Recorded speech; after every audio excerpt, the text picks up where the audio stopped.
Hello everyone. So I'm actually trying something a bit different. Usually I have my headphones on when I'm recording, but this time I'm not because I just got out of the shower and I figured I might as well finish this because I was supposed to earlier today, but I kind of got sidetracked by a little project.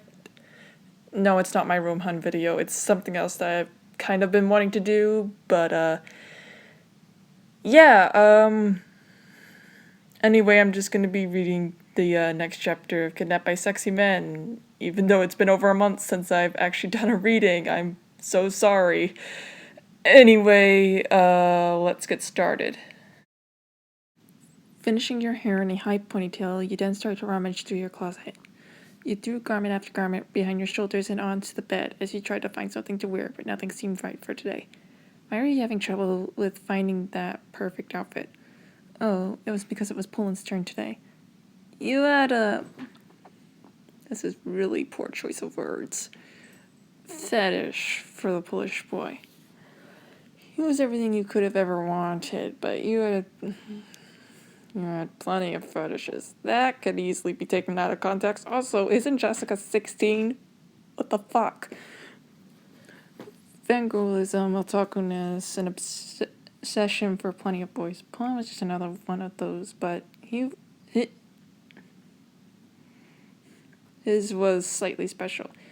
He was unique. He was a crossdresser. He had a great style. He always said what was on his mind first before going shy.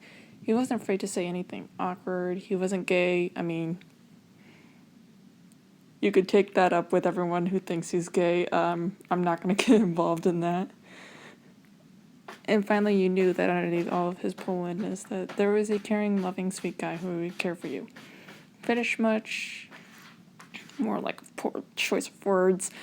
Fangirlism much, otakuness much, obsession much. Nope, it was exactly the same as Italia. You had a lifestyle love for Poland, but then again you did for almost every man in this house. You sighed, then huffed as you sat crisscross in front of your open closet. What the hell were you going to wear? You were completely ready for the day except for the fact that you were still in your light green Italia World pajamas. Which, I, like, in real life I've never actually seen pajamas like that. I've seen some Hitalia themed pajamas, but like not those specifically. Why Felix Vukashevich? You asked yourself as you laid on your back, but with your legs still crisscrossed, which, ow, you thought to yourself for a while. How was today the only day where you didn't know what to wear? Your day with Poland. Poland, why the hell were you going all teenage girl on him? I don't know, like, why me? You heard the one only Polish man say from your doorway. You looked to the side as you blushed. Oh shit, he heard me, you thought as he came in to sit on your bed. You watched as he smiled at you. Oh my god, that smile. Are you, like, okay? Your face is all red and, like, you totally look flushed. You just about died at this sentence. This was Poland, the guy who didn't like strangers. You knew him perfectly well, but he didn't know you. In fact, you were complete strangers to each other, so why wasn't he all shy and terrified around you? You heard Poland sigh, as if he just understood what question you were trying to ask him. As if he could tell what you wanted to ask him. Like, who wouldn't become like a gentleman or a real man when there's a pretty girl involved? You would have fainted right here, if it weren't for you barely noticing what the hole that Poland was wearing. I mean, Felix, you started off. You decided to say Felix since this seemed like the right moment to say it. It was a pretty serious moment. Why the hell are you wearing a dress? I mean, skirts are fine, but a dress? You think that's going just a bit too far? I'm not a fan of Poland cross-dressing since it would really fit a personification of Poland, but I kind of think Jessica/Reader Chan is being a jerk. Poland looked at you with a surprised look. The room then fell silent. You took this time to fully memorize Poland's dress. He was wearing a light orange spring dress that stopped just above his knees. It was so weird how, with this completely simple dress, he could look so good in it and seem like a girl himself. His hair was even tied in an orange bow so that his hair was half up and with the rest falling down. I like this guy, you said out loud as you continued to fully examine him. I mean, really? After what you said about him wearing a dress? Ugh, I'm feeling all sorts of uncomfy feelings. Bowen's expression then changed to one of embarrassment and blushment. Oh, that's not a freaking word. Scratched at you, then started. I have a fetish for this guy, which I shouldn't have to be the one to tell you guys this. Don't ever say that in front of someone you like. That's a guaranteed way to never get a date with them. You can't help who you love, Fulton said as you finished your sentence. He had brought his legs up to his chest. What? You know what? I'm not gonna say it. It was now blushing like there was no tomorrow. Take it from every man in this house. We all fell for you, Jessica. You simply breathed in, then out so you wouldn't fangirl. But it was too late. You were already going through fangirl level 7, which... Huh? You grabbed a pillow from your bed, then started breathing heavily and screaming into it. Your last footsteps come closer until your door slammed open to reveal China. By the way, I'm not voice acting this because this is so ridiculous that I'm not going to be able to get through it without dying of laughter, and I don't want to die of laughter.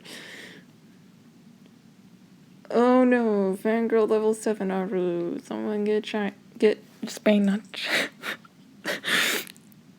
Spain, China yelled as he fully examined your condition. Just as he said Spain, the Spanish man came in. He slowly pushed out China and Poland so he could work the magic. He watched through your squealing as Spain did the thing he did best. So, he started. You didn't drop your pillow. He was doing it, and it was working. Within a matter of seconds, you were calmed down and back into your normal mood.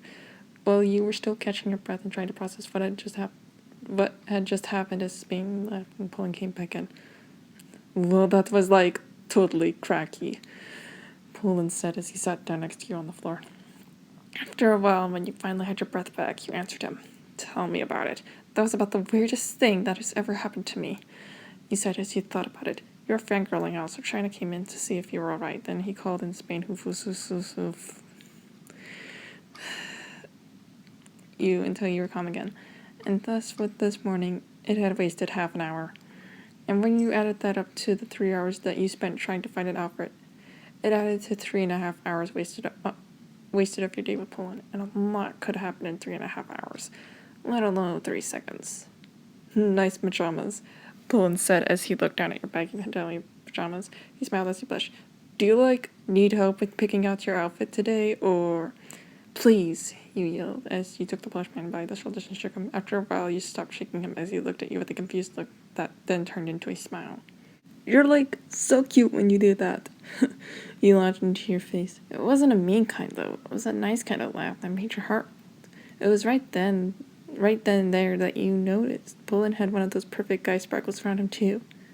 You thought that you were about to fangirl again, but Poland had other ideas. He shoved you into the closet as he walked in himself. He closed the door, then left to leave the both of you in the closet. You and Poland were in a closet together. So you can, almost said script. So you can... I'm sorry. So you can, strip while I find some clothes in here, Poland said as he turned around and started rummaging through a pile of clothes. What? You want me to strip down right here? He yelled at the bushman. He turned around to look at you like you didn't get what he was saying. I meant to strip down to your bra and panties. I didn't mean get naked while I find some totally sexy lingerie for you, Poland said as he turned back to find some clothes. Just as you started to shakily take off your pajamas, Poland then threw an outfit at you, then walked out of the closet so that you could change. And before he could either attack you or bleed of the nose himself. Bleed of the nose. Bleed of the... You looked at the outfit that he had thrown to you. It was a jean jacket, a white U-neck with silver designs and matching jean capris. Wow, did Poland know style? Poland's day was filled with gossip, laughing, and in his case, flirting with you, which made you feel very embarrassed. Poland knew how to treat a girl from the looks of it, and he knew how to act like a guy when it came to it. Wasn't he just perfect? His especially if you added his perfect guy sparkliness to that. Felix would for sure be on your keepers list, no doubt, and no thinking attended to that. And that is everything. So, yeah, that's pretty much everything. I will see you guys next time.